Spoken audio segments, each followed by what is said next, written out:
My name is Dr. Abba Sani Kalgo. I'm Commissioner for Budget and Economic Planning in Kebbi State. And in addition to His Excellency's remarks regarding Kebbi State, I'm giving a presentation titled Kebbi State Unlocking Potential for Sustainable Development. Kebbi State is located in northwest Nigeria. So if Kebbi State was the United States, it would sit where Washington State is.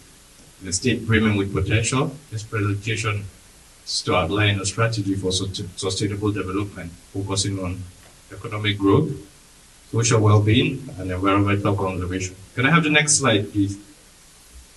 So, an overview of Kebbi State. Kebbi State boasts a rich agricultural heritage, particularly in rice cultivation. We are the rice bowl of Nigeria. Currently, we have a rice production of 2 million metric tons, and our ambition is to push that to about 6 million metric tons in the next 2 years. We're also a hub of tourism. If you've ever heard of the Argungu Fishing Festival, it's held in Kebbi every year, and it's one of the big ones that we hope to exploit for economic purposes. We also have water bodies. We are the entry point for the Niger River into Nigeria. We're also a hub for solid minerals, and we hope to also attract investments in that stead. Next slide. Currently, we have a number of challenges in Kebbi. Chief amongst them, as is typical with most countries like Nigeria, we have high poverty rates that hinder economic growth and access to basic services.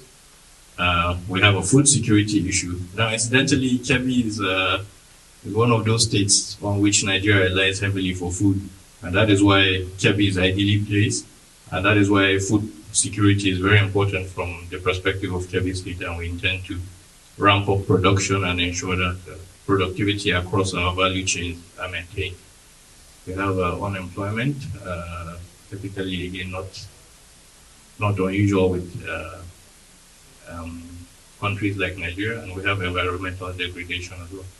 Yes, so proposed solutions and initiatives. Our proposed plan focuses on sustainable agricultural development, infrastructural improvement, and human capital development, emphasizing community participation and empowerment. Our ambition in the agricultural sector is to modernize food production techniques, promote diversified farming, including fruit and vegetable cultivation, improve irrigation system, and leveraging technology to reduce post-harvest losses. We have an idea of the food situation in Nigeria. Nearly up to 60% of the food produced is lost to post-harvest losses. And again, that is an opportunity where we can leverage technology and reduce these losses. Also, in terms of agricultural production, we also have ambitions to increase the yields per hectare. In fact, just before we came to the US, we were in Spain where His Excellency led a delegation where we went to see tomato farming because we're home to the largest tomato processing factory in sub-Saharan Africa, in Kebbi. And we're trying to up our production in terms of yields from 5 metric tons to 100 metric tons, because that is what currently they're doing in Spain, and the company is willing to leverage and transfer that technology to us. So we are open to opportunities like that. Again, similarly with infrastructure, we're looking to improve transport infrastructure, including roads, access to water and sanitation, and improved access to electricity, and improve internet, and particularly broadband penetration. I was listening to Mr. Loftglass's presentation on AI, and for all the ambitions of AI without broadband penetration, we are limited, and this is why we're saying that these opportunities are there, and we're looking to exploit them. In terms of human capital, we're looking to invest in education and vocational training, promote entrepreneurship, and small business development.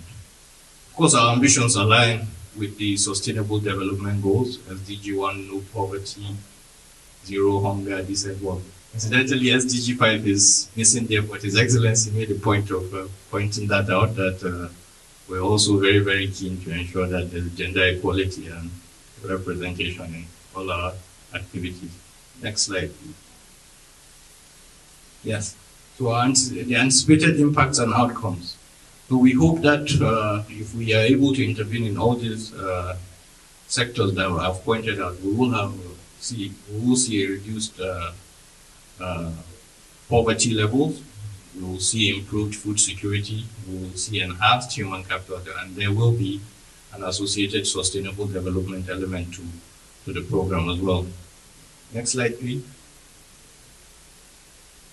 So these are the areas where funding is needed, and we're also looking to attract agri investments and investments across agriculture, like I pointed out. Again, the potentials are vast. Like I said, there is a deficit of nearly 7 metric tons in rice production in Nigeria, so that is an opportunity. And another thing I didn't mention is that Kebbi borders Niger Republic and Benin Republic. That means that in light of the Africa Free Trade Agreement, Kebbi is an ideal hub to place businesses, agribusinesses, because that opens you up to that region, that's West African sub-region. In terms of infrastructure, yes, we're also looking at investments in power, solar power, particularly like His Excellency mentioned during his remark. We're next to the Sahara, and again, there is an opportunity increasingly in Nigeria. You have legislation allowing for captive power, so smaller off-grid solutions are all opportunities that can be exploited in and around Kebbi.